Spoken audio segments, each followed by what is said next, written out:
민선 4기 세종시정의 신생조직인 미래전략본부가 자칫 조직 내 옥상옥 구조를 형성할 수 있다는 지적이 나오자 세종시가 오해라며 해명에 나섰습니다. 아산시가 아빠 육아휴직 장려금을 지급하기로 한 데 이어 기존 출산 장려금도 상향하기로 하는 등 출산 장려 정책을 적극 시행하고 있습니다.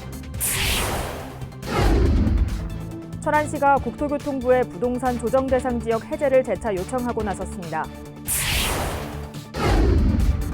최민호 세종시장이 주한 싱가포르 대사를 만나 전략적 협력 관계 구축을 논의했습니다. 천안 흥타령 춤축제가 21일부터 닷새 동안 천안 종합운동장 일원에서 열립니다.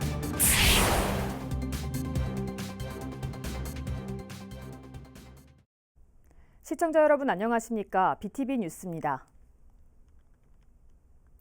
세종시가 민선 4기 시정의 슬로건인 미래전략 수도 세종을 만들기 위한 핵심 조직으로 이른바 미래전략본부를 설치했는데요. 이를 두고 자칫 조직 내 옥상옥 구조를 형성할 수 있다는 지적이 나오자 세종시가 오해라며 적극 해명에 나섰습니다. 김우순 기자의 보도입니다. 민선 4기 세종시정 들어 신설된 행정조직인 미래전략본부입니다. 전략기획과와 미래수도 기반 조성과, 지역균형발전과, 지능형 도시과 등 4개과 17개 담당으로 구성되어 있습니다. 행정수도 완성을 비롯해서 최민호 시장의 주요 공약 사업을 추진하는 핵심 조직인 셈입니다. 그러나 아직 본부의 명확한 방향성이 정립되지 않아 자칫 조직 내 옥상옥 구조를 형성할 수 있다는 우려가 나옵니다. 김효숙 세종시 의원은 최근 정례회 5분 발언을 통해 미래전략본부의 주요 사업 41개 가운데 37개가 기존 부서에서 추진하던 사업이고 신규 사업은 단 4개에 불과하다고 지적했습니다.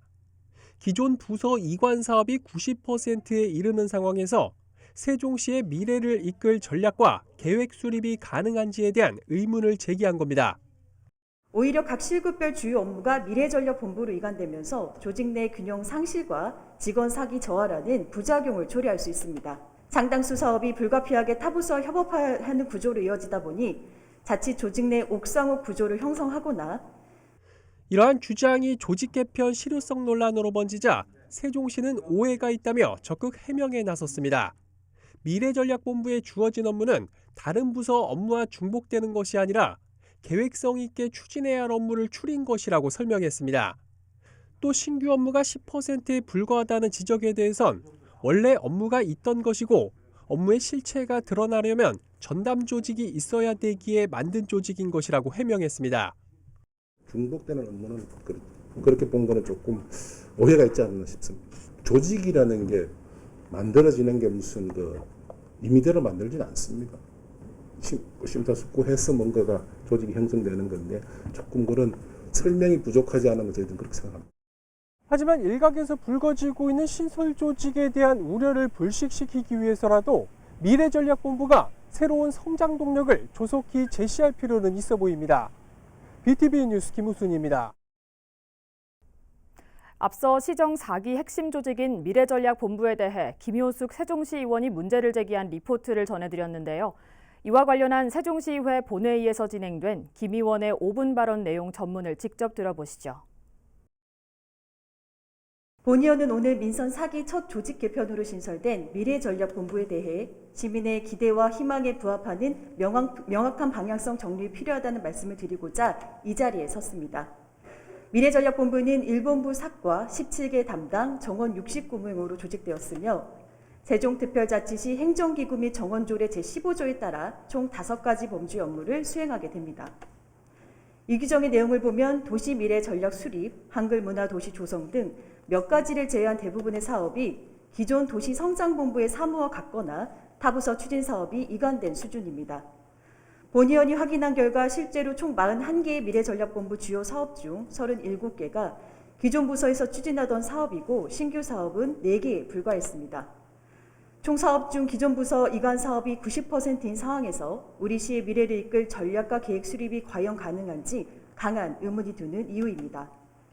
오히려 각 실급별 주요 업무가 미래전략본부로 이관되면서 조직 내 균형 상실과 직원 사기 저하라는 부작용을 초래할 수 있습니다. 상당수 사업이 불가피하게 타부서와 협업하는 구조로 이어지다 보니 자칫 조직 내 옥상옥 구조를 형성하거나 기획조정실이 엄연히 존재하는 상황에서 또 다른 기획조정부서가 중복되는 것 아니냐는 우려마저 생길 수 있어 보입니다. 미래전략본부 각과별 업무 분장을 살펴보아도 현재로서는 세종시의 미래를 이끌 내실 있는 사업이 추진되리라는 기대를 갖기에는 역부족이라는 것이 본위원의 판단입니다. 전략기획과의 경우 교육특구 사업은 실체가 없고 경제자유구역 지정도 정부의 결단으로 진행되는 사업일 뿐이며 정작 자족기능 확충에 필요한 굵직한 기업 유치 등에 대한 고민이 보이질 않습니다. 비단강 금빛 프로젝트, 중입자 가속기 연구의료센터 유치, 한글문화단지 조성 등도 사업 진행이 불투명하거나 중장기 사업으로 시민들이 변화를 체감하려면 긴 시간이 필요합니다. 미래수도 기반 조성과의 경우 정부 주도 사업이 다수여서 자체적으로 성과를 낼 수 있는 사업은 제한적입니다. 국회 세종의사당 건립 등 국정과제 추진을 뒷받침한다지만 한계과의 역할이 서포터 수준에 그치는 것이 과연 적절한지 의문입니다. 지역균형 발전과 역시 전체 사업 상당수가 기존 사업에 불과합니다. 지능형 도시과의 업무도 기존 스마트 도시과와 별 차이가 없으며 특히 스마트 도시 조성은 국가 주도 사업으로 현 단계에서 지능형 도시과가 주도적인 사업 추진이나 역할을 하기에는 제약이 큰 상황입니다. 우리시 기존 조직인 도시성장본부에 이어 미래전략본부가 신설된 지 한 달 반 정도 지났습니다. 도시성장본부는 세종시가 팽창하는 과정에서 지속가능한 도시성장 동력 창출이라는 명확한 방향성을 갖고 그 역할을 수행했습니다. 반면 미래전략본부의 경우 가려는 길은 맞을지 몰라도 아직 그 방향성이 선명하지 못하고 이대로는 향후 어떤 성과를 낼 수 있을지 의문입니다. 변화와 희망을 기대하는 시민에게 민선 사기 세종시정의 뚜렷한 방향성은 무엇보다 중요할 것입니다. 세종시는 조속히 미래전략의 확실한 개념을 정립하고 시민이 공감할 수 있는 비전과 세부 시행 계획 수립 등 구체적인 로드맵을 제시해야 합니다. 미래전략본부는 시의 미래를 이끌 신규 사업 발굴과 추진을 위해 치열하게 고민해 주시고 타부서와 업무 중첩이나 혼선이 빚어지지 않도록 세심한 주의를 기울여 주시기 바랍니다. 세종시는 기초와 광역 업무를 동시에 수행하며 업무량이 타시도보다 집중되는 특수한 행정구조입니다.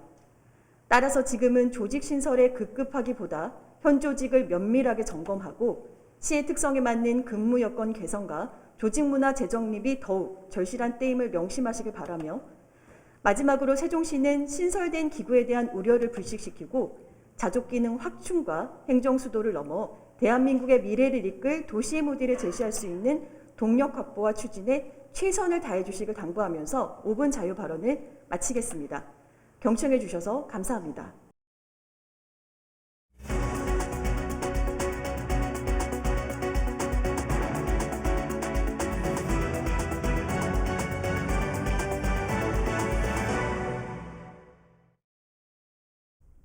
세종시와 싱가포르 간의 전략적 협력 관계가 구축될 전망입니다. 최민호 세종시장은 19일 에릭 테오 분희 주한 싱가포르 대사를 만나 도시발전 전략 관련 협력 관계 구축과 향후 실질적인 교류 추진을 논의했습니다. 에릭 테오 대사의 세종시 방문은 지난 2019년 8월 부임 이후 처음으로 이번 방문은 한국도시와의 첨단기술 중심 교류 협력 방안을 모색 중인 주한 싱가포르 대사관 측의 요청으로 마련됐습니다. 이날 싱가포르 대사 일행은 최 시장과의 환담 이후 행복도시 세종 홍보관을 방문해 도시개발 현황을 청취하고 이후 도시통합정보센터로 이동해 도시 CCTV 구축 현황 등을 견학했습니다. 세종시가 산하 공공기관 8곳에 대한 경영혁신을 추진합니다. 세종시는 행정안전부의 지방공공기관 혁신 가이드라인에 따라 산하 공공기관의 자발적인 혁신과 경영 효율화를 지원하고 이를 점검할 계획이라고 밝혔습니다. 이를 위해 기획조정실장을 단장으로 하는 혁신추진단을 구성하고 다음 달까지 최종 혁신 대책을 수립한다는 방침입니다. 대상 기관은 도시교통공사와 시설관리공단, 문화재단, 로컬푸드 주식회사 등 8곳입니다. 세종시가 공무원 출산과 육아휴직 등에 따른 업무 공백을 최소화하기 위해 한시 임기제 공무원 40명을 채용합니다. 채용 예정 인원은 분야별로 일반 행정 분야 32명, 토목 분야 2명, 간호 분야 1명, 사회복지 분야 5명 등입니다. 원서 접수 기간은 오는 22일부터 닷새 동안이며 서류 전형과 면접을 거쳐 다음 달 21일 최종 합격자를 선발하는 일정으로 추진됩니다. 한편 한시 임기제 공무원은 휴직이나 병가 등을 실시하는 공무원의 업무를 대행하기 위해 1년 6개월 이내 기간 동안 통상 근무 시간보다 짧은 주 35시간 근무하는 임기제 공무원을 말합니다. 보통 전기차를 구매할 때는 국비와 지방비를 합친 보조금을 지원받게 되는데요. 그 규모가 세종은 전국에서 최하위 수준입니다. 보조금 지원 확대를 촉구하는 목소리가 나오는 가운데 세종시가 이를 수용할지 관심입니다. 김우순 기자의 보도입니다. 현재 전기자동차 보조금은 국비와 지방비를 더해 지원하는 방식입니다. 국비 보조금은 최대 700만 원으로 전국이 동등한데 지방비는 각 시도의 재정 여건에 따라 차이가 납니다. 올해 세종시의 지방비 보조금은 200만 원, 서울과 함께 전국 최저 수준입니다. 가장 많이 지원하는 전북 또한 600만 원이나 차이가 납니다. 2016년 이후 줄곧 꼴찌를 기록하고 있습니다. 이런 상황에서 세종시는 보조금 예산 부족으로 인해 국비를 반납하는 경우가 5년간 계속돼 왔습니다. 그 금액만 46억 원이 넘습니다. 보조금 지원 확대를 촉구하는 목소리가 나오는 이유입니다. 세종시는 전기차 보급 확대에 중요한 역할을 하는 구매 보조금의 규모를 전국 평균 수준으로 끌어올릴 수 있도록 예산 확보에 적극 나서야 합니다. 국비 불용액을 반납하는 일이 다시는 없도록 하고 보조금이 꼭 필요한 대상에게 지급되도록 해야 할 것입니다. 이에 대해 세종시는 시 재정 여건 등으로 2020년까지는 국비 불용액이 발생한 게 사실이지만 지난해엔 예산을 대폭 늘려 불용액이 발생하지 않았다고 설명했습니다. 또 현재 200만 원인 지방비 보조금 지원 단가를 내년부터는 확대할 방침이라고 밝혔습니다. 전기차 구매 보조금 전국 꼴찌란 오명을 벗을 수 있을지 주목됩니다. 한편 지난해 말 기준으로 세종시에서 보급된 전기와 수소차 등 무공해차 보급 대수는 모두 1986대, 전체 등록 차량의 1.1%를 차지하고 있습니다. BTV 뉴스 김우순입니다. 지난 2020년 아산 지역 합계 출산율이 1명 아래로 떨어진 이후 계속 하락하고 있습니다. 이에 출산율을 높이기 위해 아산시가 출산 장려 정책을 확대하고 나섰습니다. 보도에 김장섭 기자입니다. 최근 5년간 아산시 합계 출산율입니다. 지난 2017년 1.397명이었던 출산율은 2020년 0.99명을 기록하며 1명 아래로 떨어졌고 지난해에는 0.904명으로 계속 낮아지고 있습니다. 이처럼 저출생이 계속되면서 아산시가 출산 장려 정책에 힘을 쏟고 있습니다. 먼저 이달부터 난임 부부의 경제적인 부담을 줄이기 위해 검사 진단비를 지원합니다. 아산시에 주민등록이 돼 있고 혼인신고 후 1년이 지난 부부로 최대 30만 원까지 지원됩니다. 아빠 육아휴직 장려금도 시행됩니다. 육아휴직 급여를 받는 남성 근로자 대상으로 30만 원씩 6개월 동안 최대 180만 원을 지역화폐로 지원하는 사업입니다. 아산시에 1년 이상 주민등록을 두고 있어야 하며 자녀도 아산 시민이어야 합니다. 이달부터 행정복지센터에서 접수가 진행되고 있으며 대상자로 선정되면 10월부터 지급받을 수 있습니다.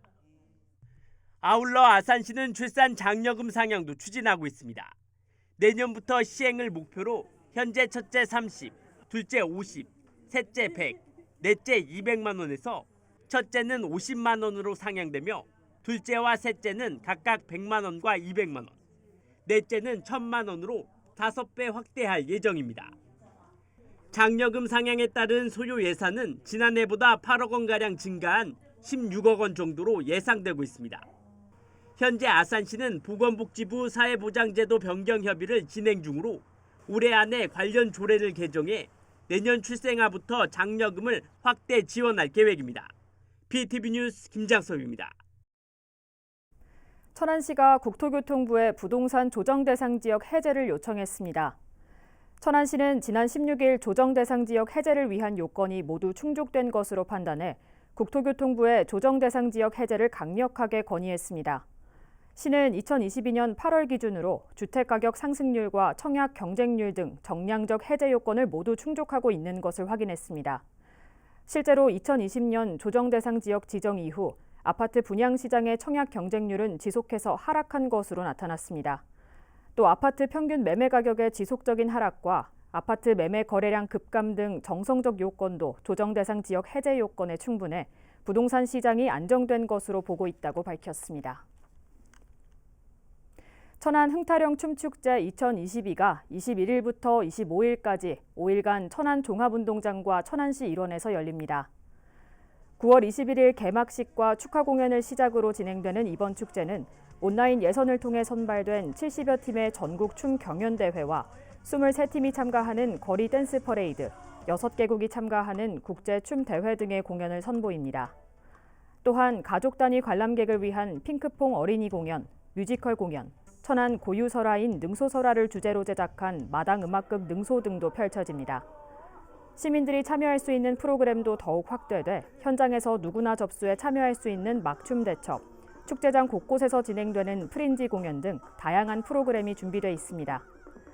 축제의 백미 거리 댄스 퍼레이드는 23일 금요일 저녁 7시부터 방주간 오거리에서 신세계 백화점까지 신부동 일원에서 국내외 춤꾼이 참여해 퍼포먼스를 펼치게 됩니다. 천안시가 국립산림과학원과 호두나무 재배자 박세정 씨와 함께 표준재배 실증연구 실시 협약을 체결하고 호두산업 활성화에 나서기로 했습니다. 이번 협약에 따라 호두나무 품종 개발을 위한 우수개체 지역 적응성을 검정하고 재배와 수확 후 관리 기술을 연구해 나가기로 했습니다. 또한 임업인 현장 교육을 통해 천안 지역 우수 호두나무를 품종화하고 재배 기술을 확보해 농가 소득을 높여 나가게 됩니다. 천안시가 천안시 태조산 청소년 수련관과 청소년과의 소통을 위한 청소년 메타버스 간담회를 열었습니다. 이번 메타버스 간담회에는 박산동 천안시장을 비롯해 청소년 정책에 참여하는 천안시 청소년참여위원회와 참여연대 청소년 30명이 참석했습니다. 이날 행사는 청소년이 천안시 정책에 대해 평소 궁금했던 사항을 묻고 답하는 소통을 통해 청소년 정책에 대한 공감대를 형성하는 시간을 가졌습니다.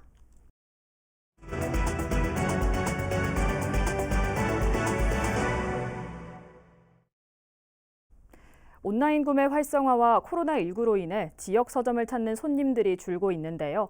아산시가 지역 서점에서 책을 사면 캐시백을 돌려주는 사업과 홍보를 통해 서점 활성화에 앞장서고 있습니다. 보도에 김장석 기자입니다. 아산 용화동의 한 서점. 온라인 책 구매가 늘면서 어려움을 겪고 있는 데다 코로나19 영향으로 서점을 찾는 손님까지 더 줄면서 걱정이 이만저만이 아닙니다. 이처럼 경영위기에 처해 있는 지역 서점을 활성화시키기 위해 아산시가 지역 서점에서 아산페이로 책을 구매할 경우 결제 금액의 15%를 다시 돌려주는 캐시백 지원 사업을 지난 7일부터 시작했습니다.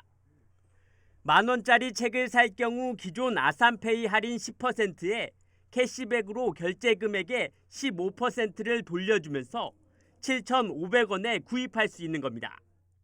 평상시에 이렇게 좀 사고 싶었던 책들 이런 거를 또 이 기회를 통해서 사고 싶은 생각이 너무 많이 들더라고요. 그래서 굉장히 좀 많이 도움이 되고 캐시백은 한 달에 최대 2만 원까지 지급되며 올 연말까지 진행됩니다. 캐시백 지급이 되는 지역 서점은 충남도 인증 서점으로 아산에서는 모두 8곳이 있으며 아산페이 앱을 통해 위치를 확인할 수 있습니다.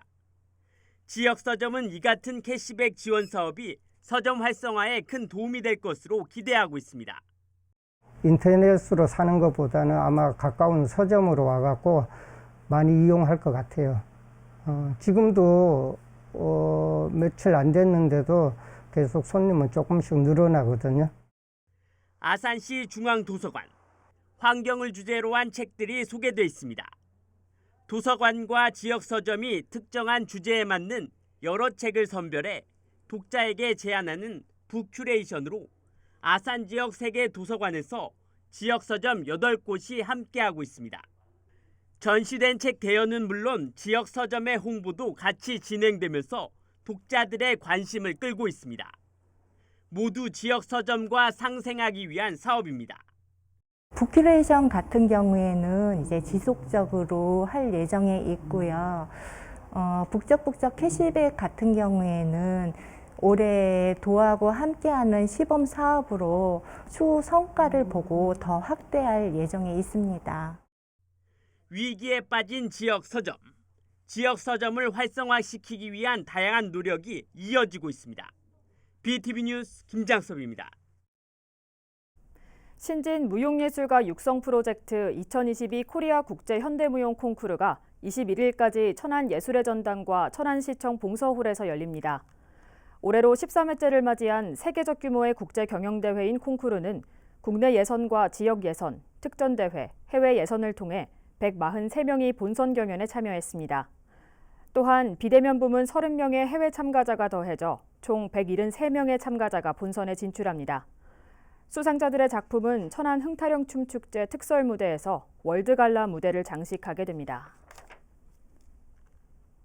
천안 청수도서관이 초등학생들에게 다양한 외국문화 체험 기회를 제공하기 위해 오는 23일 오후 4시부터 6시까지 2022 파자마데이 어바웃 라이브러리를 운영합니다. 관내 초등학생 3학년에서 6학년을 대상으로 운영되는 어바웃 라이브러리는 원어민과 함께하는 도서관 투어와 도서관에 대해 알아보는 도서관 퀴즈를 운영합니다. 사전 접수는 도서관 누리집을 통해 신청할 수 있으며 기타 자세한 사항은 누리집 공지사항 또는 전화로 문의하면 됩니다.